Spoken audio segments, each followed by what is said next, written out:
In this video, we will discuss how to get the most out of New World Aeternum when you have a limited amount of time to play. I'll break the video down into different sections because what you should be doing changes based on a few different situations. The first section will be about what to do while leveling up to level 20. The second section will be on leveling up to level 35. The third section will be on leveling up to level 65.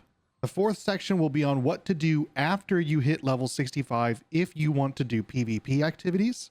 And the fifth section will be on what to do after you hit level 65 if you want to do PvE activities.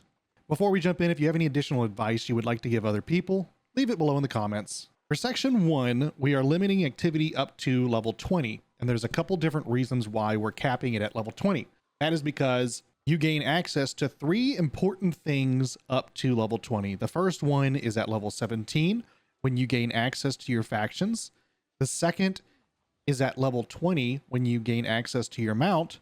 And the third is also at level 20 when you gain access to PvP arenas. When you start the game as a fresh level 1, I recommend you do not stray very far from the main story questline. Of course, if you want to explore the world, chop down some trees, buy stuff from the market, or just generally explore the world, do so. The game is supposed to be fun after all, and if that is what you find fun, do it. Beyond that though, if you're looking to get the most out of your time up to level 20, I recommend you stick to the main story questline and don't venture away from it until level 17. At that point, you should stop everything you're doing and get your faction. The questline doesn't take very long, and you should do it immediately. You can start the quest line out of Everfall, and grabbing this location is very good because at level 20, you gain access to your mount mission, and it is just north of Everfall, and you should do that as soon as you hit level 20. Additionally, in Everfall, you will get access to a 3v3 PvP arena quest line, and if you're interested in PvP, in addition to being able to now flag yourself for open world PvP, you now have access to 3v3 arenas, which is a great PvP option. As a final note, from this section forward, you can speed up your leveling progression by flagging yourself for PvP. Flagging yourself for PvP is a setting that you can control while you're under the effect of Sanctuary, which is inside of a town or at a portal. Turn PvP on and enjoy some of the extra experience gain.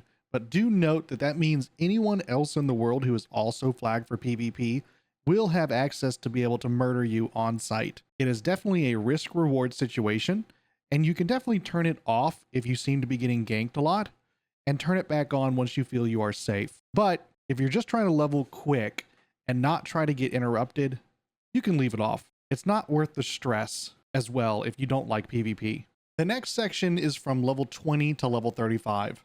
This section covers less levels, but is arguably more important because during this section, you gain access to one of the most important parts of the game. Well, maybe aside from your faction, if you prefer PvP over PvE, but that is the access to expeditions. It used to be during the main story questline that you were required to complete these expeditions, but now they are side content you can choose to do. I believe that unfortunately, because they are not emphasized very much, many people will ignore them or not even know about them. At level 25, you gain access to the Amarine Excavation. At 35, you gain access to the Starstone Barrows. At 45, you gain access to the Depths.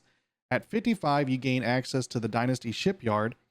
And at 60, you gain access to the Garden of Genesis, Lazarus Instrumentality, Barnacles and Black Powder, Empyrean Forge, Tempest Heart, and the Ennead. At 62, you get access to the Savage Divide. And lastly, at 65, you gain access to Glacial Tarn. Expeditions are a vital part of your leveling experience because of the large amount of experience they give you, not only through the optional side quests that can be completed once a day, which can be started with an NPC at the start of each expedition, but your first 3 random expeditions you complete each day rewards you with half of a level. If you complete all 3 with the extra optional quest, it should be an easy, guaranteed 2 to 3 levels each day, along with the loot that you get from each expedition. And they're pretty fun. You can either load 3 expeditions at the end of your time or at the beginning. There is an argument for both methods being more effective, but honestly, just do what you want. But make sure you're doing 3. The next section is from level 35 to level 65. And honestly, this section will be the smallest because not much changes here outside of my advice to try and get as many fast travel points across the map activated, and to see if you can get in on any of the wars or invasions that unlock at level 50, as well as throwing in a couple outpost rushes when you hit 60. You should still try to run 3 expeditions a day, and you should be blasting through the main story quest line as fast as possible. Once you get to 65, you should try to complete the main story and gain access to Brimstone Sands and Elysian Wilds. I will add one extra point, and that is in this section, your gear becomes infinitely more important, and you need to learn how to use consumables beyond the health recovery foods and potions. Try adding some stat boosting foods, stat boosting items, and other potions such as tinctures to your gameplay. Also, start buying some gear from the store to get closer to an in-game build, and choose perks that go along well with what you're trying to do. Before we get to the in-game section, if you're finding any value so far, I would greatly appreciate a like if you feel I earned it. And if you have anything you would like to add, or you disagree with anything I've said, leave it down below in the comments. As always, hit that subscribe button while you're down there. In section 4, we'll cover the details of PvP activity after level 65. And as far as in-game PvP is concerned, you have a few options.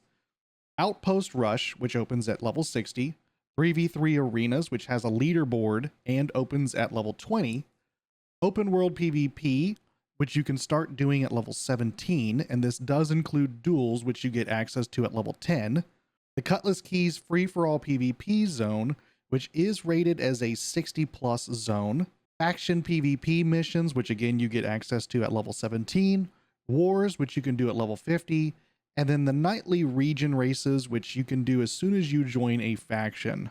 If you're looking to get high-end gear though, I would recommend spending most of your time in the Cutlass Keys zone, due to the fact that this is a more reliable way to get 725 gear score gear. There is a decent amount of risk, but be aware that you keep half of your doubloons when you die, so dump them into your storage when you leave the area and just keep going back. When you are back in Cutlass Keys, the glittering gold key can be purchased once a week, and you can use that to open chests on the border of the region. Those chests give you 500 doubloons, and it's a good way to boost your doubloons. Then note that the first major chest you open in the area each day seems to guarantee a golden coconut, which can be used in the Well of Fortune. The last thing you want to be sure you're doing is under the doubloon exchange miscellaneous section under sealed casks, there is an item called the Gold Cursed Epic Crate. You can buy it 3 times a day, and you should be doing that every day. Costs about 105 doubloons, so be sure to farm those up so you can buy them every day. Outside of Cutlass Keys, wars are fun, but be sure to get in tight with a company, otherwise your hopes of participating are very slim. Many companies want to make sure they maintain control of a region once they have it, so they don't usually let a lot of outsiders join in those wars, unless they're desperate. And outside of those few things, just do whatever you want. Outpost Rush and 3v3 arenas are fun and can get you some good loot. Open world PvP and races are a lot of fun, but be aware that those aren't the best for rewards, so just do them when you want to have some fun. And generally for PvP, just go kill people and have fun. Our last section, section 5, is on PvE content once you hit level 65. And when it comes to in-game PvE, we have a lot of different options. To start, we still have expeditions that can be done 3 times a day, but now we gain access to mutated expeditions, which are a more difficult modification to the existing expeditions, and those can be completed a couple times a day as well.